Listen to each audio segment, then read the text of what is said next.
students, welcome to World Students Co. I am Shruti teaching you class 11th chemistry.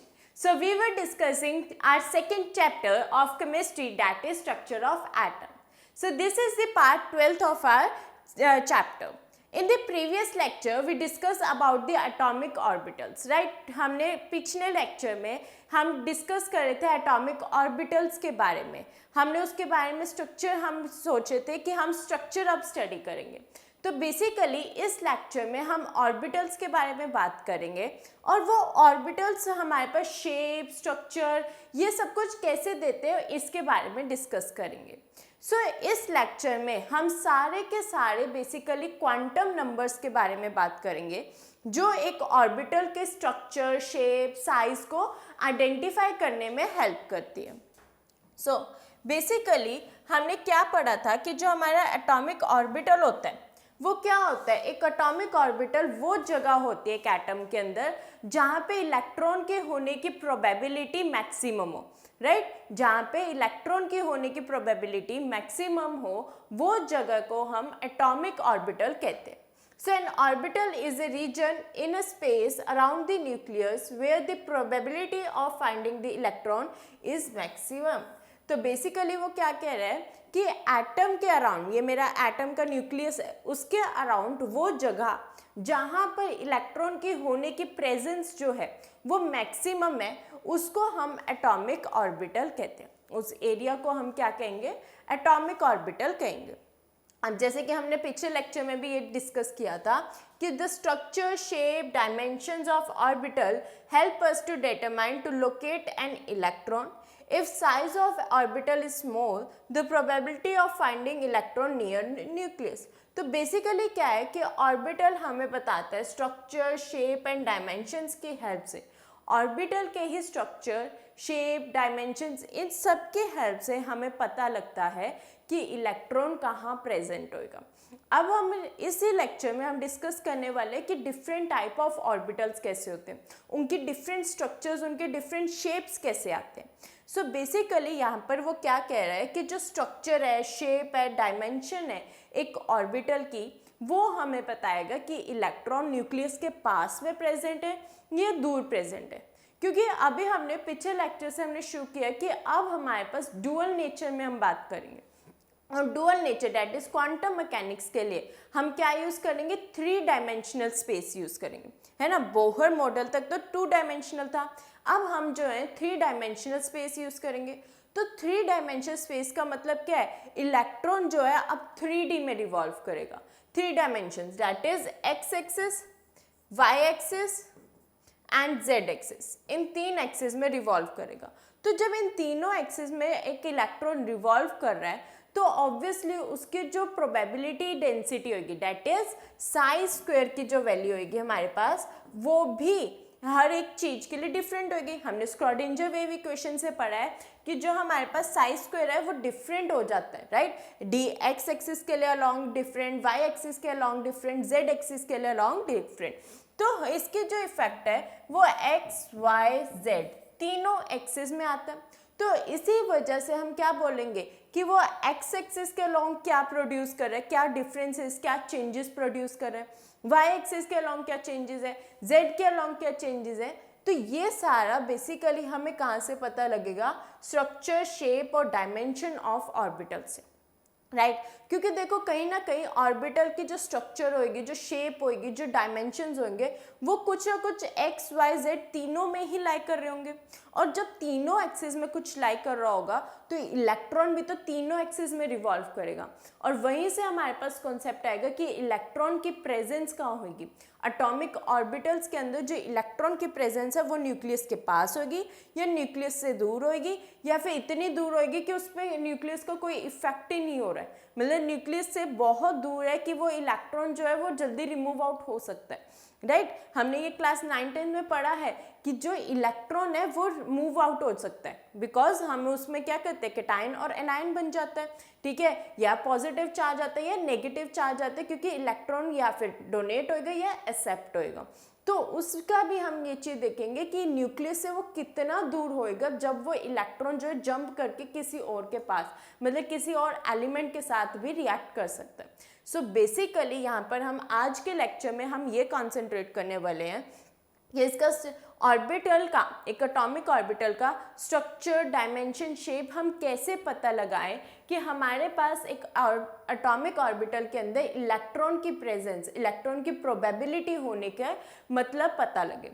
अब जैसे कि यहाँ पर एक लाइन लिखी है कि अगर साइज ऑर्बिटल का बहुत छोटा है, if the size of the orbital is small, right, एक अगर छोटा साइज का ऑर्बिटल है तो छोटा साइज कहाँ होएगा? ऑब्वियसली न्यूक्लियस है उसके आसपास ही होएगा, है ना। और अगर उसके आसपास है तो इसका मतलब इलेक्ट्रॉन की प्रेजेंस कहाँ होगी? न्यूक्लियस के पास में होगी, है ना। या फिर वो ऐसे स्फेरिकल मूव आउट कर रहा होगा या फिर लॉब्स में मूव कर रहा होगा, इस लॉब्स के बारे में भी हम बात करेंगे।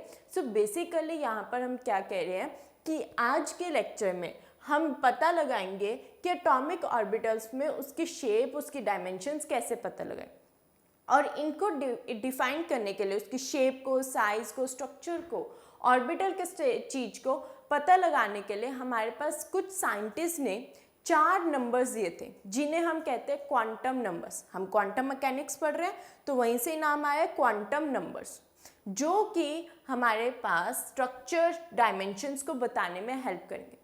एटॉमिक ऑर्बिटल के स्ट्रक्चर्स को, शेप को, डायमेंशंस को, ओरिएंटेशन को, ठीक है, इन सब को बताने में हेल्प करेंगे वो 4 नंबर्स है क्वांटम नंबर्स। तो आज का लेक्चर हमारा पूरा क्वांटम नंबर्स के बेस पे होने वाला है। सो बेसिकली क्वांटम नंबर्स वो नंबर्स है जो एक ऑर्बिटल के डायमेंशंस को बताते हैं, जो ऑर्बिटल के शेप को बताते हैं, जो ऑर्बिटल के स्ट्रक्चर को बताते हैं, वो हमारे पास है quantum numbers. So a set of 4 numbers, यहाँ पर हम 4 टाइप के नंबर्स के बारे में बात करेंगे, which gives us complete information, that is location, energy, the type of orbital occupied, shape and orientation. तो क्या क्या वो बता रहे हैं हमें? सबसे पहले बताएगा लोकेशन, कि ऑर्बिटल कहाँ प्रेजेंट होएगा।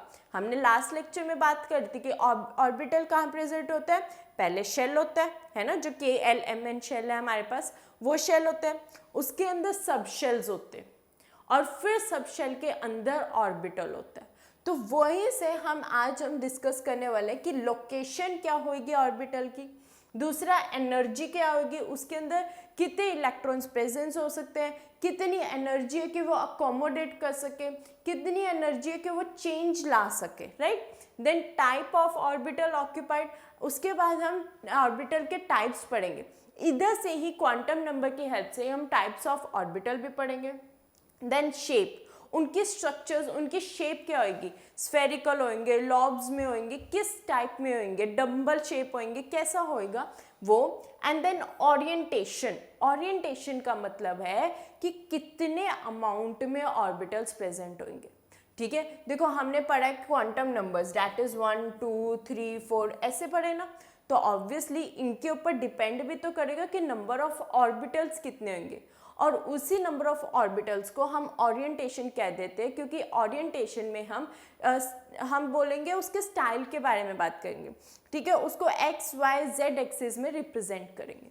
तो ऐसे हमारे पास ये क्वांटम नंबर्स हैं of that orbital etcetera about all the electrons present in an atom is called quantum number. तो बेसिकली ये हमें बताएंगे कि कितने इलेक्ट्रॉन्स, वैसे तो हमें पता है कि एक और एटॉमिक ऑर्बिटल में 2 ही इलेक्ट्रॉन प्रेजेंट हो सकते हैं, ठीक है, उससे ज़्यादा तो इलेक्ट्रॉन प्रेजेंट हो नहीं सकते, बट इनकी हेल्प से हमें पता लगेगा कि वो जो हमारे पास इलेक्ट्रॉन प्रेजेंट भी है वो कैसे मोशन में है, किस टाइप में है, पॉजिटिव में है, नेगेटिव में है। वैसे तो इलेक्ट्रॉन पे नेगेटिव चार्ज ही होते हैं, बट उसमें हमारे पास एक क्वांटम नंबर आता है, स्पिन क्वांटम नंबर, जिससे हम पता लगाते हैं कि पॉजिटिव है या नेगेटिव है। सो बेसिकली आज हम 4 क्वांटम नंबर स्टडी करेंगे, जो हमें बताएंगे location of orbital, energy of orbital, type of orbital and shape and orientation of the orbitals, right. तो आज के लेक्चर में सबसे पहला क्वांटम नंबर हमारे पास होगा principal quantum number, then next is azimuthal quantum number, then is magnetic quantum number and fourth is spin quantum number. So basically जो हमारे पास प्रिंसिपल क्वांटम नंबर होता है उसे हम n से डिनोट करते हैं, ठीक है। एजीम्यूथल क्वांटम नंबर को हम L से डिनोट करते हैं, देन मैग्नेटिक क्वांटम नंबर को हम ml से डिनोट करते हैं, एंड स्पिन क्वांटम नंबर को हम s से डिनोट करते हैं। तो ये हमारे पास 4 मेन क्वांटम नंबर्स हैं, that is principal, azimuthal, magnetic and spin quantum numbers, ठीक है। तो आज के लेक्चर में सबसे पहला लेक्चर हमारे पास जाएगा प्रिंसिपल क्वांटम नंबर के ऊपर, ठीक है। प्रिंसिपल क्वांटम नंबर सबसे बेसिक से शुरू करेंगे। हमने सबसे बेसिक क्या पढ़ा अभी तक, शेल्स के बारे में स्टडी करिए, राइट। तो उधर से ही हमारे पास शेल से ही यहाँ पे प्रिंसिपल क्वांटम नंबर आता है। So it determines the size.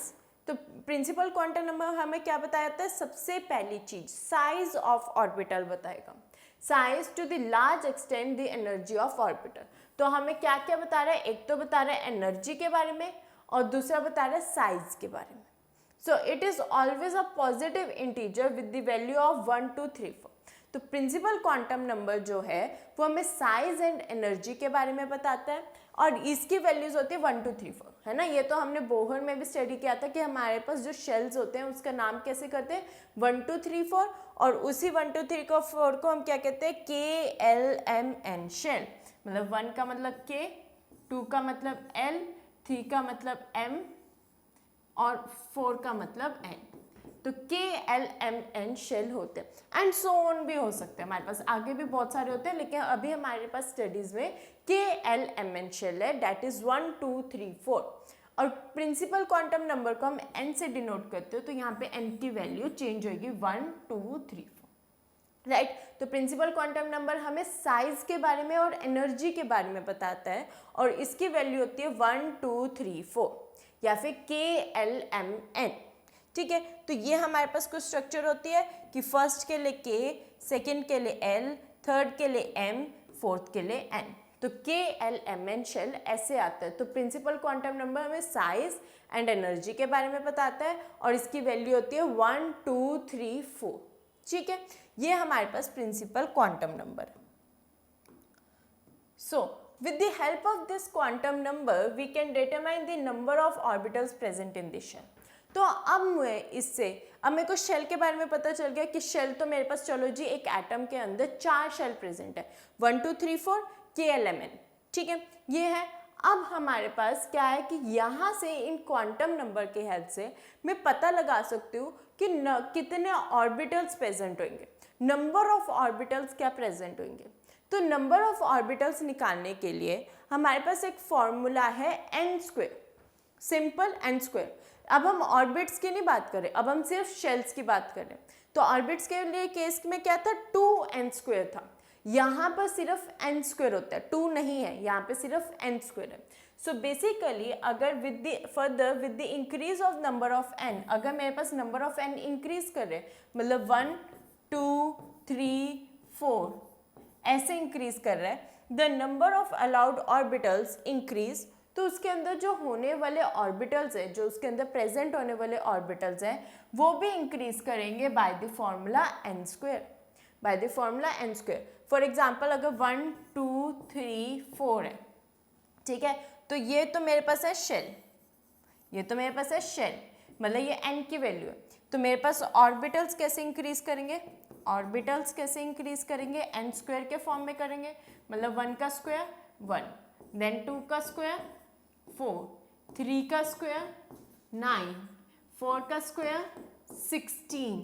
तो मतलब हमारे पास आप देख रहे हो कि नंबर ऑफ ऑर्बिटल्स कितने ज़्यादा तरीके से इंक्रीज कर रहे हैं जैसे ही मैं शेल की वैल्यू इंक्रीज कर। तो अगर शेल मेरे पास 1 है तो उसके अंदर नंबर ऑफ ऑर्बिटल भी 1 होएगा। अगर शेल मेरे पास 2 है तो उसके अंदर नंबर ऑफ ऑर्बिटल कितने होंगे, 4 होंगे। अगर मेरे पास शेल नंबर 3 है तो उसके अंदर नंबर ऑफ ऑर्बिटल 9 होंगे। और अगर मेरे पास 4 है, शेल नंबर 4 है, तो मेरे पास उसके अंदर ऑर्बिटल्स के नंबर होंगे 16। तो यही एग्जाम्पल यहाँ दिया हुआ है कि अगर n की वैल्यू 1 है तो n² की वैल्यू 1 हो जाएगी। इसका मतलब पहले शेल में एक ही ऑर्बिटल होगा, पहले शेल में एक ही ऑर्बिटल होएगा। अगर दूसरी शेल की बात करें तो उसमें 2 का स्क्वायर हो जाएगा, तो डैट इज 4, तो नंबर ऑफ ऑर्बिटल 4 हो जाएंगे। तो ये हमारे पास ऐसे प्रोसेस चलेगा। तो मतलब अगर n की वैल्यू 1 है तो n स्क्वायर की वैल्यू मतलब नंबर ऑफ ऑर्बिटल की वैल्यू हो जाएगी 1। अगर n की वैल्यू 2 है तो ऑर्बिटल्स की वैल्यू हो जाएगी 4। अगर n की वैल्यू 3 है तो ऑर्बिटल्स की वैल्यू हो जाएगी 9, क्योंकि 3 का स्क्वायर 9। एंड अगर n की वैल्यू 4 है तो हमारे पास वहाँ पर n स्क्वायर की वैल्यू हो जाएगी 16। तो ये हमारे पास अब आ गया नंबर ऑफ ऑर्बिटल्स, राइट। हमें यहाँ से क्या पता लग गया कि कितने ऑर्बिटल्स प्रेजेंट है। और बेसिकली नंबर ऑफ ऑर्बिटल्स क्या है, एनर्जी शेल्स है, राइट। हमने यहीं पर ही बात करी कि नंबर ऑफ एनर्जी कितनी होगी, मतलब उसके अंदर कितने एनर्जी अकोमोडेट कर सकती है। तो बेसिकली वो 1, 4, 9, 16 इस फॉर्म में अकोमोडेट करेगी। तो यहाँ से प्रिंसिपल क्वांटम नंबर से मुझे इतना पता लग गया कि मेरे पास अगर शेल एक है तो उसमें नंबर ऑफ ऑर्बिटल भी 1 होगा, मतलब कि जितना शेल होएगा n है, अगर शेल मेरे पास n है कोई, तो नंबर ऑफ ऑर्बिटल उसका स्क्वायर हो जाएगा, n स्क्वायर हो जाएगा। तो मेरे पास यहाँ पे नंबर ऑफ ऑर्बिटल्स तो आ गए। Next is azimuthal quantum number. Azimuthal quantum number को हम L से डिनोट करते हैं, राइट। हम इसको L से डिनोट करते हैं। It shows the 3 dimensional shape of orbital. तो अब ये किसकी बात करेगा, ये 3 डायमेंशनल शेप की बात करेगा कि इसकी शेप कैसी होगी, ठीक है, कैसा स्ट्रक्चर होने वाला है इसका, उसके बारे में बात करेगा। और यहाँ से हमारे पास आते हैं टाइप ऑफ ऑर्बिटल्स। हम नाम कैसे रखते हैं ऑर्बिटल्स के, क्योंकि देखो अब हमारे पास क्या है, अभी हमने पढ़ा कि नंबर ऑफ ऑर्बिटल्स है, एक शेल में एक ऑर्बिटल है, दूसरे शेल में 4 ऑर्बिटल है। तो ऑब्वियसली ये थोड़ा ना कि चारों ऑर्बिटल सिमिलर होंगे, ज़रूरी तो नहीं है, डिफरेंट भी हो सकते हैं। तो हमारे पास वहाँ से स्ट्रक्चर, वहाँ से जो शेप आएगी, वहीं से हम बोलते हैं उसके टाइप ऑफ ऑर्बिटल, और वो हमारा एजीम्यूथल क्वांटम नंबर बताता है। सो in each shell there one or more subshell or sublevels. The number of subshell is a shell is equal to the value of principal quantum number. तो पहली चीज वो क्या कह रहा है कि एक शेल में एक या एक से ज़्यादा सब शेल्स हो सकते हैं। एक शेल में 1 और उससे ज़्यादा सब शेल हो सकते हैं। सब शेल्स को हम सब लेवल्स भी कहते हैं, ठीक है, सब शेल्स को हम सब लेवल्स भी कह सकते हैं। और इन सब शेल को कितने की प्रेजेंस जो है वो हमें प्रिंसिपल क्वांटम नंबर ही देते हैं। मतलब अगर मेरे पास शेल नंबर 1 है तो उसके अंदर सब शेल भी 1 होगा, अगर शेल नंबर 2 है तो उसके अंदर सब शेल भी 2 होंगे। तो बेसिकली यहाँ पे क्या होएगा, जो हमारे पास प्रिंसिपल क्वांटम नंबर होएगा उसी नंबर के सब शेल भी प्रेजेंट होंगे। जो हमारा प्रिंसिपल क्वांटम नंबर है उसी नंबर के सब शेल होंगे। मतलब अगर n की वैल्यू 1 है तो एक ही सब शेल है, n की वैल्यू 2 है तो 2 सब शेल है, n की वैल्यू 3 है तो 3 सब शेल, n की वैल्यू 4 है तो 4 सब शेल। तो बेसिकली वो क्या कह रहे हैं कि जितने सब शेल्स हैं, जितनी वैल्यू ऑफ n होगी उतने ही सब शेल प्रेजेंट होंगे। जितनी वैल्यू n होगी, मतलब प्रिंसिपल क्वांटम नंबर की जो वैल्यू होगी वो ही उतने ही नंबर ऑफ सब शेल होंगे। तो एक हमारे पास यहाँ पर एक पॉइंट आ गया कि सब शेल्स के बारे में पता लग गया। पहले हमारे पास प्रिंसिपल क्वांटम नंबर में हमें नंबर ऑफ ऑर्बिटल के बारे में पता लग गया था, अब हमें यहाँ से नंबर ऑफ सब शेल्स के बारे में पता लग गया कि उसके अंदर कितने सब शेल आने वाले, राइट। तो अब हमारे पास प्रिंसिपल क्वांटम नंबर से ही हम यहाँ पे एजीम्यूथल क्वांटम नंबर को डिफाइन करेंगे। सो इस sub shell is assigned an azimuthal quantum number L. The values of subshell L vary from 0 to n-1। तो बेसिकली अब वो क्या कह रहा है कि जो अब हमारे पास प्रिंसिपल क्वांटम नंबर से नंबर ऑफ सबशेल आ गए, ठीक है, नंबर ऑफ सबशेल 1, 2, 3, 4 ही आ गए। अब उधर से मेरे पास जो L की वैल्यू है, मतलब एजीम्यूथल क्वांटम नंबर की वैल्यू है, वो लाई करेगी 0 to n-1, 0 to n-1। मतलब n की वैल्यू जो भी होगी हमारे पास प्रिंसिपल क्वांटम नंबर, वो हमारे पास n है, राइट। तो ये हमारे पास l की वैल्यू डिफाइन करेगा। यहाँ से हमारे पास l की वैल्यूज आएंगी कि l अगर मेरे पास n की वैल्यू 1 है तो मेरे पास l क्या हो गया 0, ठीक है, n की वैल्यू 2 है तो l क्या हो जाएगा 1। तो यहाँ से हमारे पास l की वैल्यू आएगी। तो l का n से क्या रिलेशन है कि वो 0 to n-1 में लाई करेगा, ठीक है। फॉर एग्जाम्पल अगर n की वैल्यू 1 है तो l मेरे पास 0 हो गया, बिकॉज 1 इज 0। तो l की वैल्यू क्या आ गई, सिंगल वैल्यू आ गई 0। Sub shells corresponding to different values of L are included by the following symbol. अब यहाँ पर बहुत इंपॉर्टेंट चीज आ गई है SPDF। ये इसी चीज पे ना पूरा चैप्टर बेस है, आगे का पूरा चैप्टर सिर्फ इसी पे बेस है SPDF। ठीक है, तो हम क्या बात कर रहे हैं यहाँ पर कि अब जो मेरे पास L की वैल्यू आएगी ना, उसके अकॉर्डिंग मैं सबशेल का नाम दूंगी। ठीक है, उसके अकॉर्डिंग हम सबशेल का नोटेशन देंगे। अब देखो, सबसे पहले अगर n, यहाँ पे मैं n की वैल्यू लिख रही हूँ। ठीक है, अगर n की वैल्यू 1 है तो क्या हो जाएगा, यहाँ पे L की वैल्यू 0 आ जाएगी, 1 - 1 0, राइट। अगर n की वैल्यू 2 है तो L की वैल्यू क्या हो जाएगी, 2 - 1 = 1। ठीक है, अगर L की वैल्यू 3 है तो 3 - 1 2। अगर n की वैल्यू 4 है तो हमारे पास क्या आ जाएगा, 3। L की वैल्यू आ जाएगी 3, मतलब 4 - 1 3। ठीक है, मतलब कि K शेल में L की वैल्यू 0, L शेल में L की ही वैल्यू 1। ठीक है, एक बड़ा L है, एक स्मॉल L है, ये शेल है, ये हमारे पास एजीमुथल क्वांटम नंबर है। नेक्स्ट इज M के केस में L की वैल्यू हो जाएगी 2 और N के केस में हमारे पास L की वैल्यू हो जाएगी 3। तो आप कैसे याद कर सकते हो इसे, 1 2 3 4 N एंड देन 0 1 2 3 L। ठीक है, तो ये हमारे पास स्ट्रक्चर होगी। अब यहाँ पर वैल्यूज ऑफ L आ गई 0 1 2 3 4। इसी 0 1 2 3 4 को हम नोटेशन कैसे देते हैं, 0 को हम लिखते हैं S, ठीक है, 1 को हम लिखते हैं P, 2 को हम लिखते हैं D और 3 को हम लिखते हैं F। तो 0 को S से, 1 को हम D से, 1 को हम P से, 2 को D से और 3 को F से, ऐसे डोनेट करते हैं। ठीक है, तो अगर n की वैल्यू 1, L की वैल्यू 0, कौन सा सबशेल हो गया, S। अगर n की वैल्यू 2, L की वैल्यू 1 तो P, n की वैल्यू 3, L की वैल्यू 2 तो D और n की वैल्यू 4, L की वैल्यू 3 एंड F।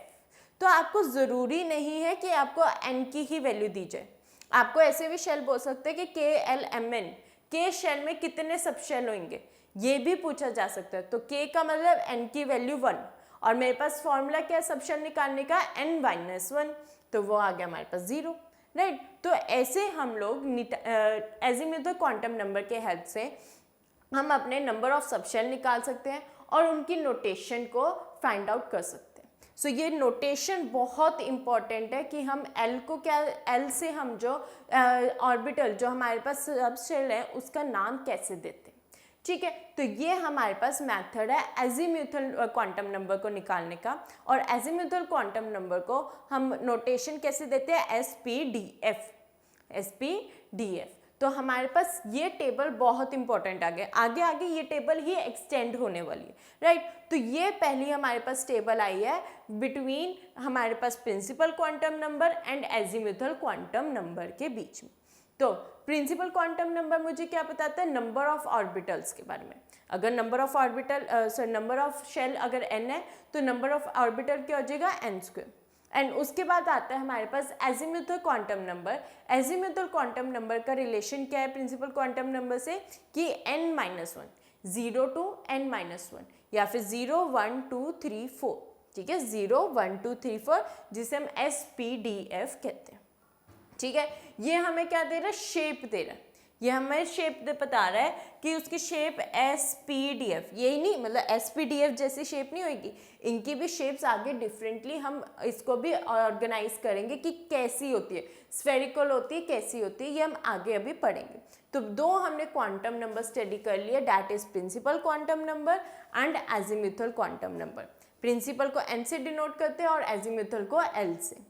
प्रिंसिपल में 1 2 3 4 वैल्यू होती है, एजीमुथल की क्या होती है, 0 1 2 3 4 होती है। मतलब कि एजीमुथल होल नंबर है और जो हमारे पास प्रिंसिपल क्वांटम नंबर है वो नेचुरल नंबर है। ठीक है, और उधर से नोटेशन क्या आती है, 0 के लिए S, 1 के लिए P, 2 के लिए D, 3 के लिए F। ये हमारा एजीमुथल क्वांटम नंबर बताता है। ठीक है, अब देखो यही हमारे पास यहाँ पे स्ट्रक्चर क्या आ गई, the energy of different subshell present within the same principal shell are found to be in order SPDF। तो यहाँ पे वो क्या बोल रहे हैं हमारे पास कि जो हमारे पास क्वांटम नंबर होएगा, जो हमारे पास प्रिंसिपल शेल के अंदर सब शेल प्रेजेंट होएगा, उसकी एनर्जी कैसे जाएगी, सबसे कम s की, फिर उससे ज़्यादा p की, फिर उससे ज़्यादा d की, फिर उससे ज़्यादा f की। मतलब एनर्जी जो है वो ऐसे इंक्रीज करती जाएगी, s की सबसे कम, f की सबसे ज़्यादा, s की सबसे कम और f की सबसे ज़्यादा, that is s p d f, s फिर उससे ज़्यादा p की, फिर उससे ज़्यादा d की, फिर उससे ज़्यादा f की। अब उन्होंने क्या बोला था कि 0 to n-1 में लाई करेगा, राइट मतलब कि 0 भी वैल्यू हो सकती है उसकी, 1 उसकी 2 भी मैक्सिमम वैल्यू हो सकती है। तो अगर n की वैल्यू 1 है, शेल कौन सा है k, तो उसमें क्या आ जाएगा n-1 मतलब 1 - 1 इज इक्वल्स टू 0। तो 0 के लिए हम क्या डिनोट करते हैं, s डिनोट करते हैं। अभी आप इसकी काउंटिंग जो आगे लिखी हुई है ना 1 2 3 4, उसको 2 मिनट के लिए नेग्लेक्ट करके चलो। तो 0 के लिए हम क्या लिखते हैं, s लिखते हैं। दूसरा क्या है 2 का मतलब क्या है, l शेल, l का शेल का मतलब क्या है कि हमारे पास यहाँ पर आ जाएगा 2 - 1 डेट इज 1, मतलब कि मैक्सिमम वैल्यू जो है ना वो मेरी 1 आ रही है, ठीक है। मिनिमम क्या हो सकती है 0, 1। 0 के लिए हम क्या डोनेट करेंगे, s, और 1 के लिए क्या डोनेट करेंगे, p, लिख दिया। थर्ड के लिए क्या आएगा, m, that is 3 - 1, 3 - 1 is equals to 2, मतलब मैक्सिमम वैल्यू 2 होएगी। तो क्या हो सकती है, 0 भी हो सकती है, 1 भी हो सकती है, और 2 मैक्सिमम वैल्यू है। तो 0 के लिए s, 1 के लिए p, 2 के लिए d, लिख दिया। फिर उसके बाद 4 का मतलब क्या है, 4 - 1 इज इक्वल्स टू 3, मतलब मैक्सिमम वैल्यू क्या है, 3 है। मिनिमम क्या हो सकती है, 0 भी हो सकती है, 1 भी हो सकती है, 2 भी हो सकती है, और 3 भी हो सकती है। तो 0 के लिए s, 1 के लिए p, 2 के लिए d, और 3 के लिए f, ये इतना लिख दिया।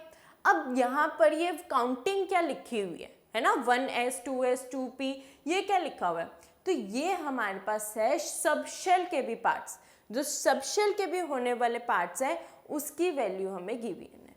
और हमने क्या बोला था कि सब शेल कितने प्रेजेंट होंगे, जितना क्वांटम नंबर है ना। तो आ गया ना वही, क्वांटम नंबर 1 था तो एक ही सब शेल आया, क्वांटम नंबर 2 था तो हमारे पास 2 सब शेल आए, ठीक है। क्वांटम नंबर 3 था तो 3 सब शेल आए, अगर क्वांटम नंबर 4 था तो 4 ही सब शेल आए, आगे ना। तो यहीं से क्या वो बोल रहा है कि जो भी हमारा सब शेल का नंबर होएगा वो इनटू में हमारे पास l की वैल्यू, मतलब l की नोटेशन।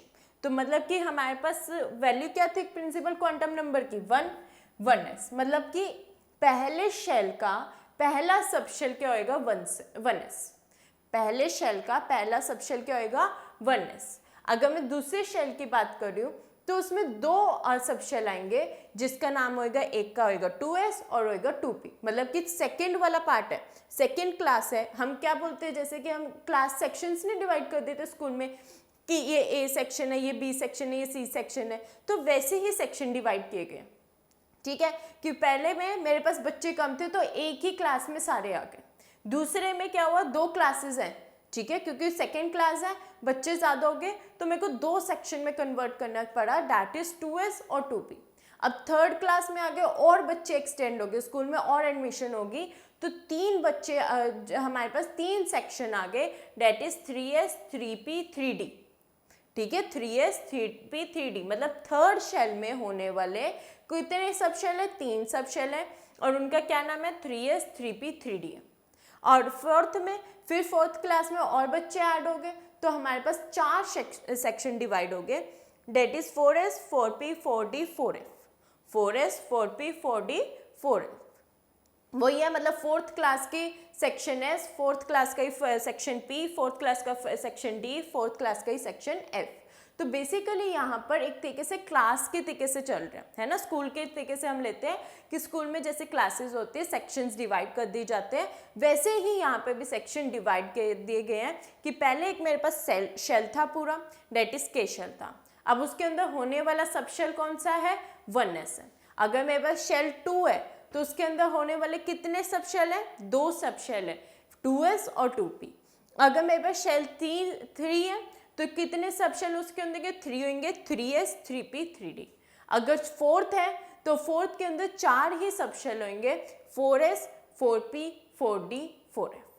ठीक है। और ये SPDF कहाँ से आया, ये एजीमुथल क्वांटम नंबर की रिप्रेजेंटेशन है, मतलब कि इसमें 0, 0 एंड 1, 0, 1, 2, 0, 1, 2, 3, तो ये हमारे पास है एजीमुथल क्वांटम नंबर।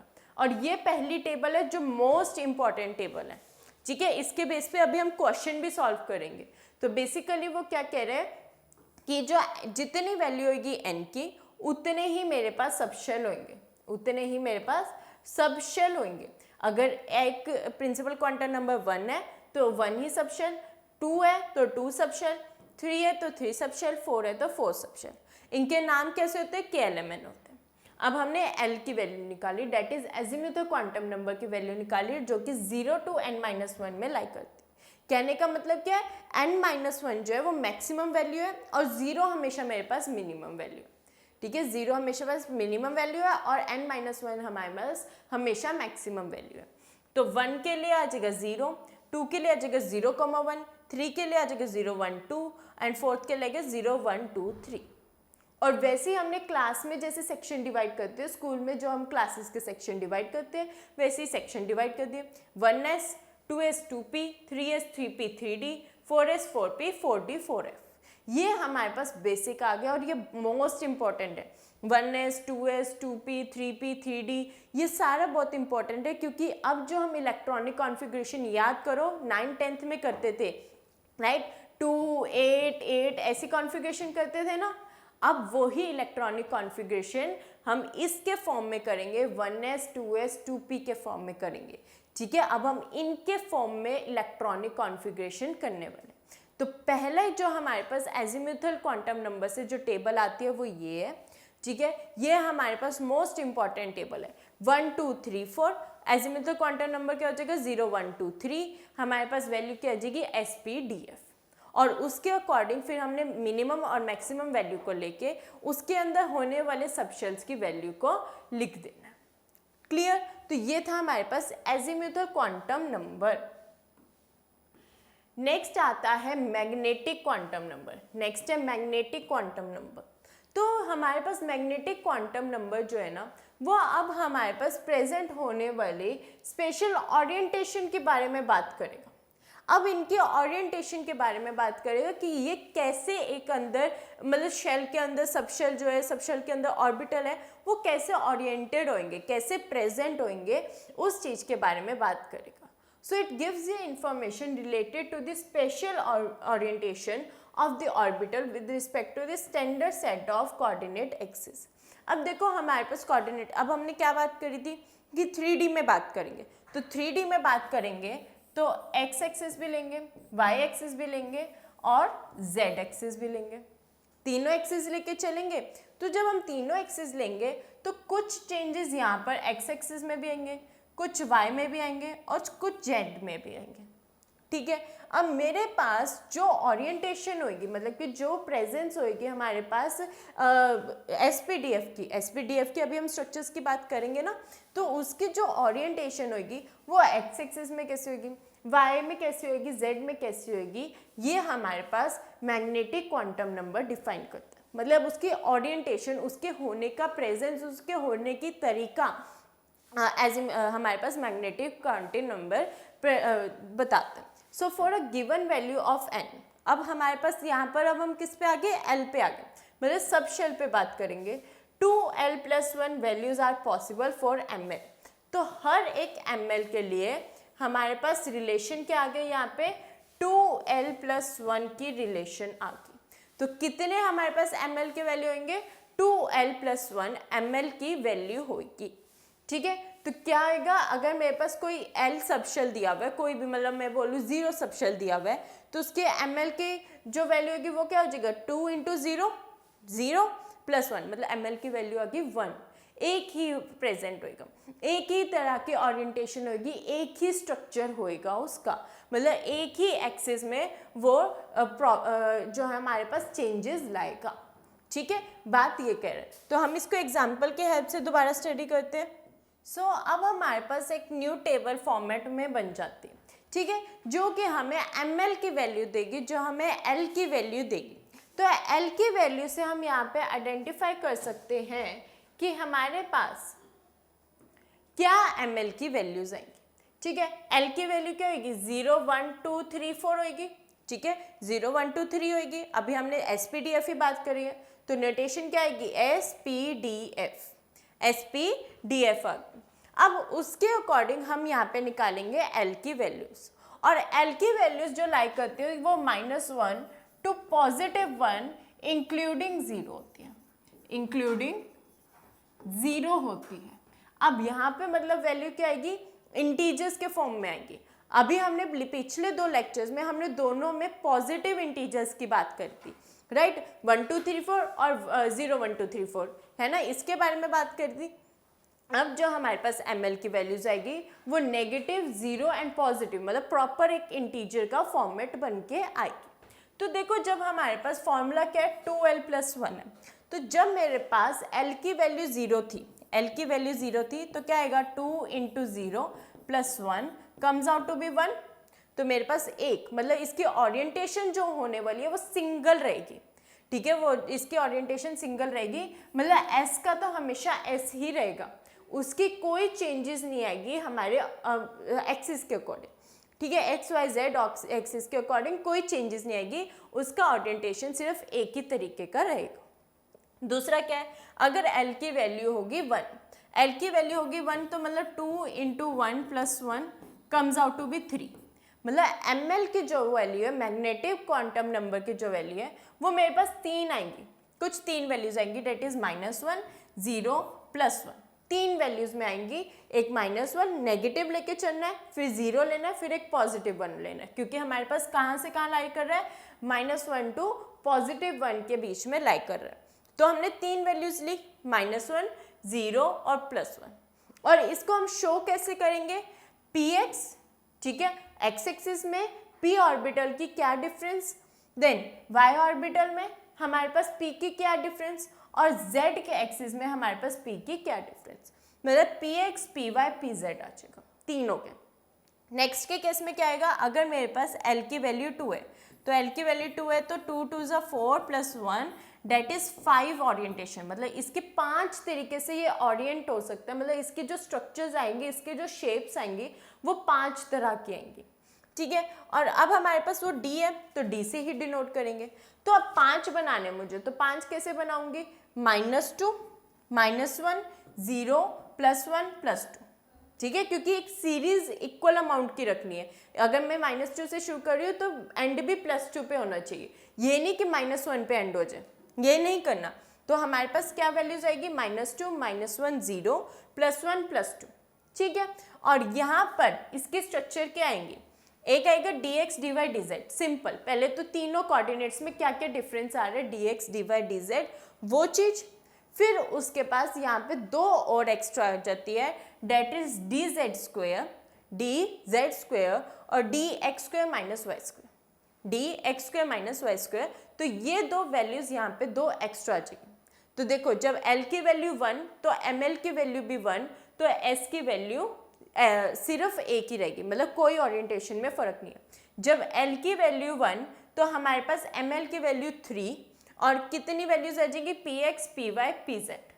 जब l की वैल्यू 2 तो हमारे पास ml की वैल्यू आएगी 5, that is dx dy dz dx² और dx² - dy²।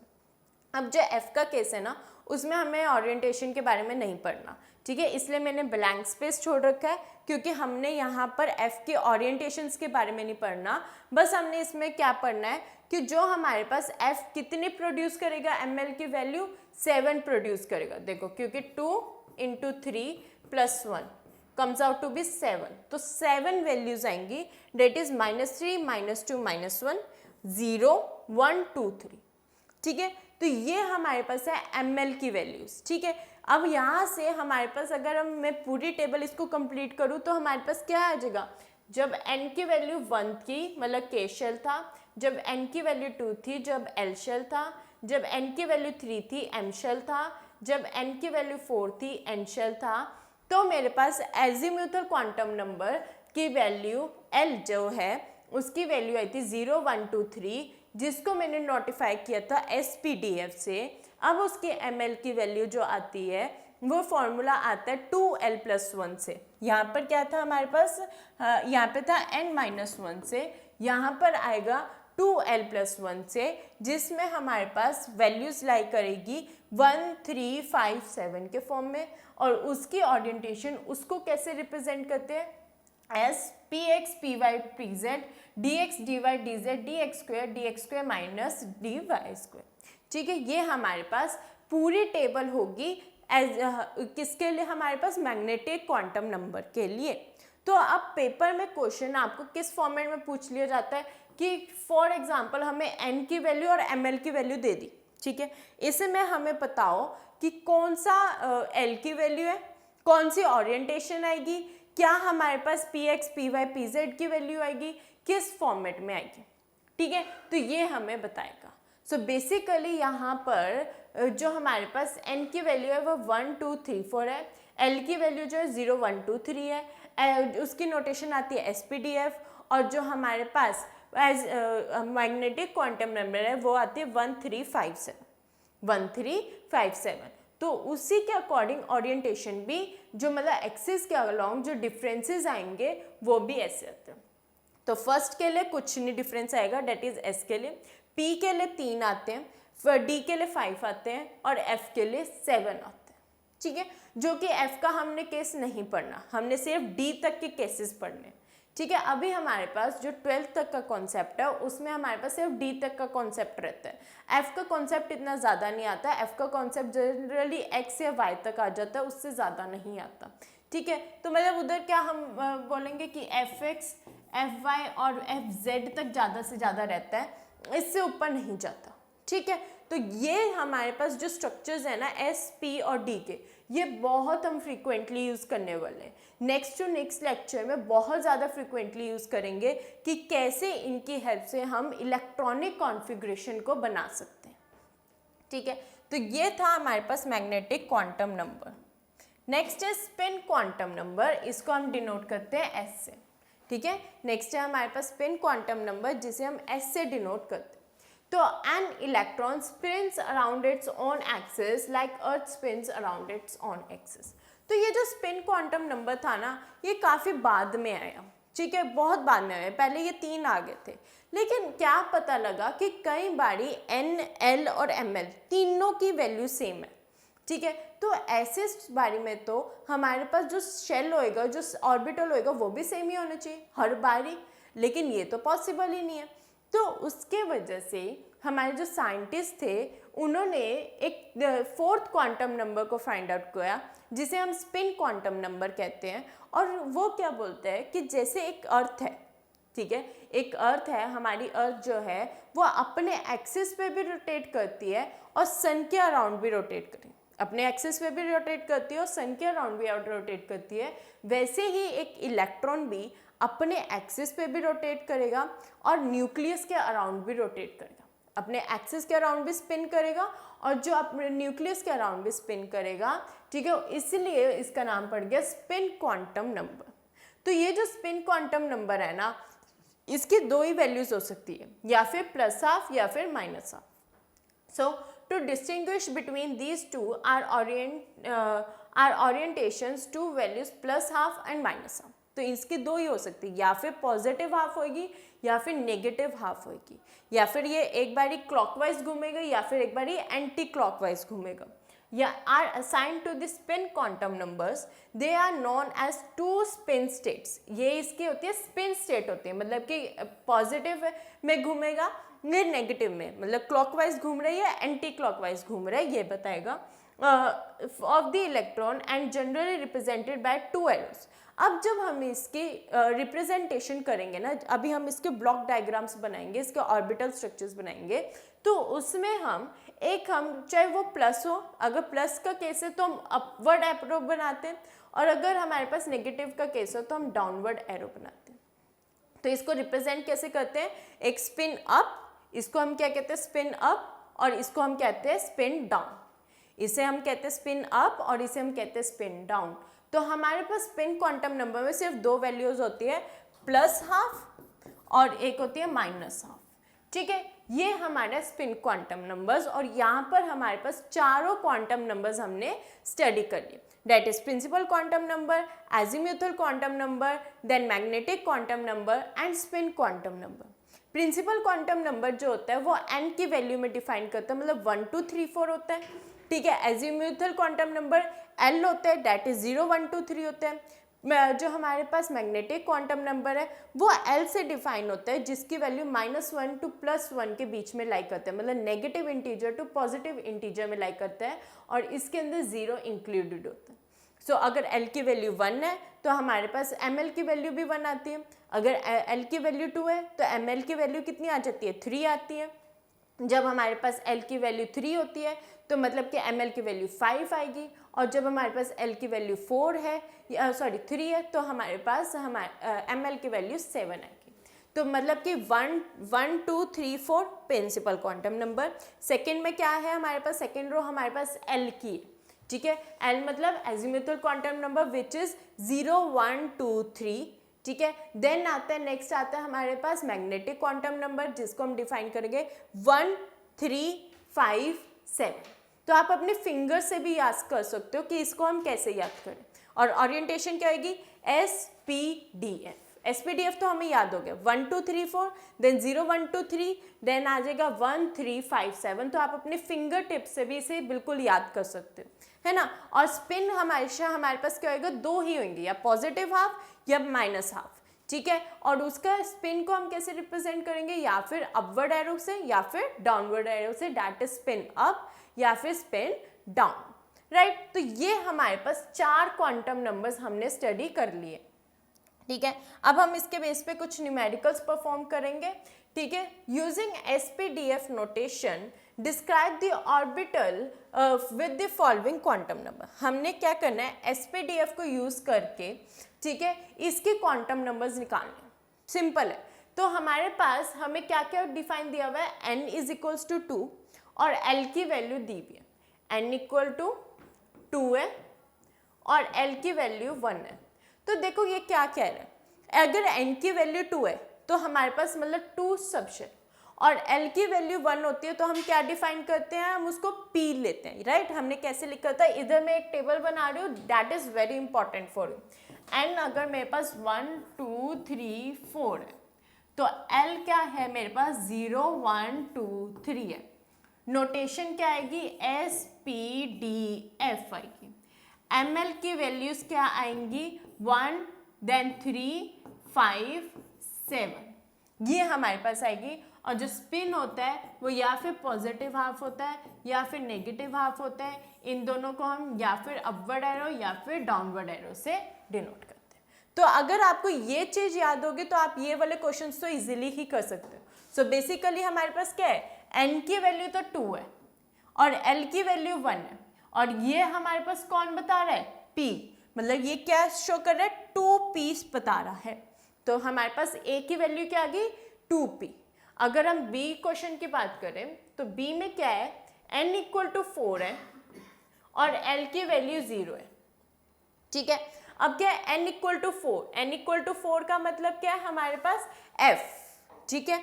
लेकिन L की वैल्यू तो 0 है, तो L की वैल्यू अगर 0 है तो हम क्या नोटिफाई करेंगे, S से, और n की वैल्यू एज इट इज लिख देंगे।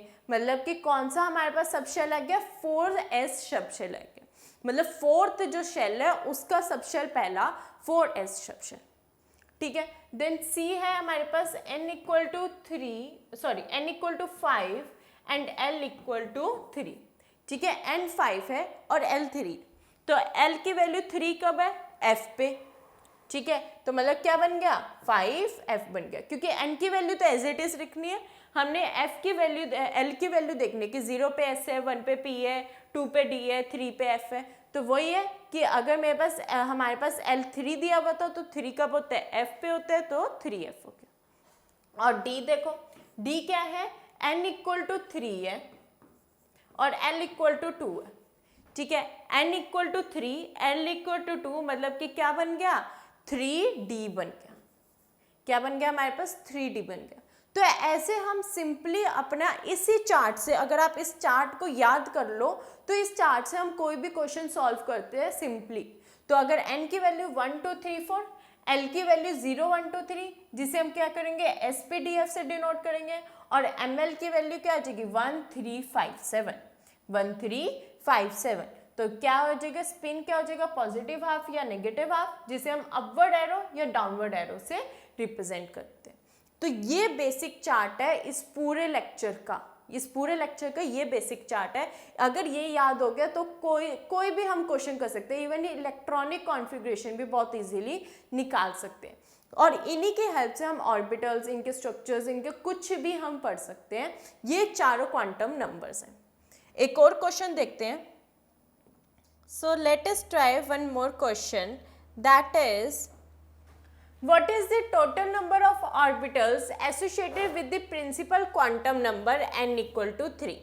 तो वो क्या बोल रहे हैं कि जब n मेरा 3 है तो इसके साथ कितने क्वांटम नंबर्स हमारे पास आ सकते हैं, राइट? कितने हमारे पास क्वांटम नंबर्स आ सकते हैं, ये चीज़ वो चेक कर।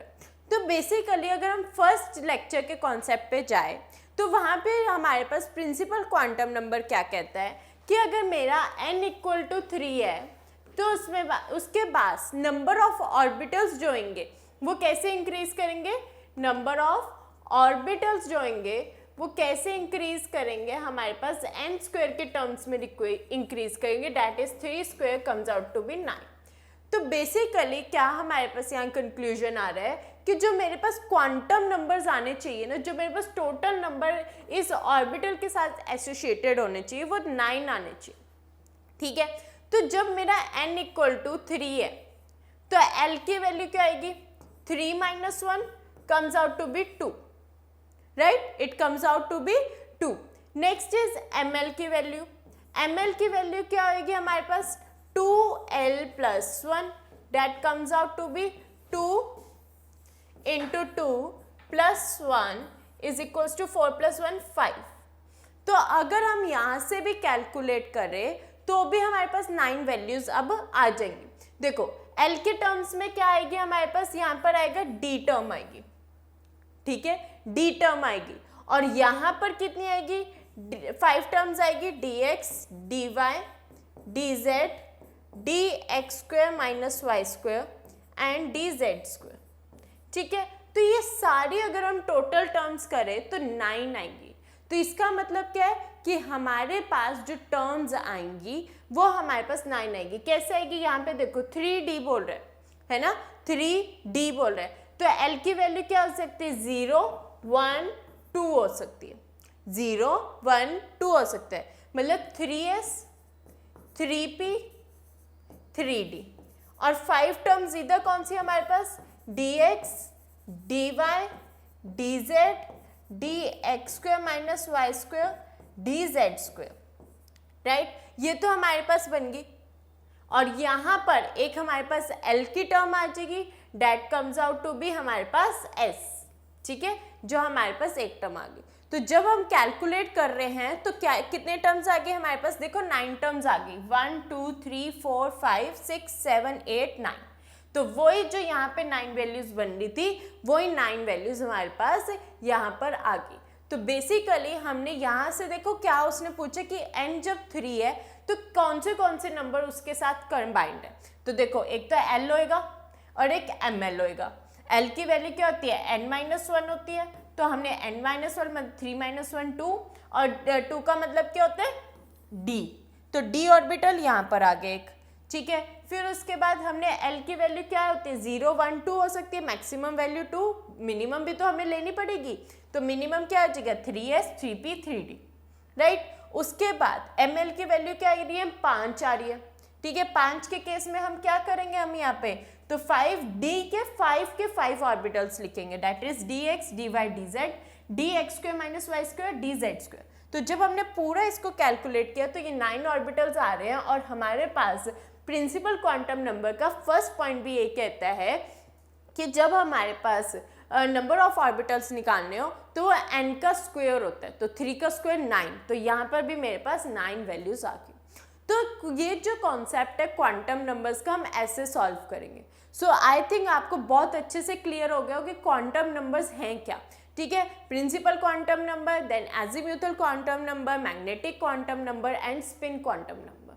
तो प्रिंसिपल क्वांटम नंबर क्या कहता है, जब हमारे पास n की वैल्यू 1 2 3 4 KLMN शेल है, ऑर्बिटल्स क्या होंगे n का स्क्वायर होंगे। दूसरा हमारे पास azimuthal quantum number, azimuthal quantum number को हम L से डिनोट करते हैं और उसका रिलेशन क्या n से n-1।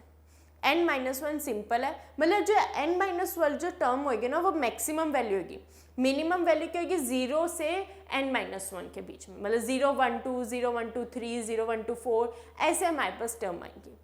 और उसको हमने कैसे डिफाइन किया, 0 के लिए S, 1 के लिए P, 2 के लिए D, 3 के लिए F।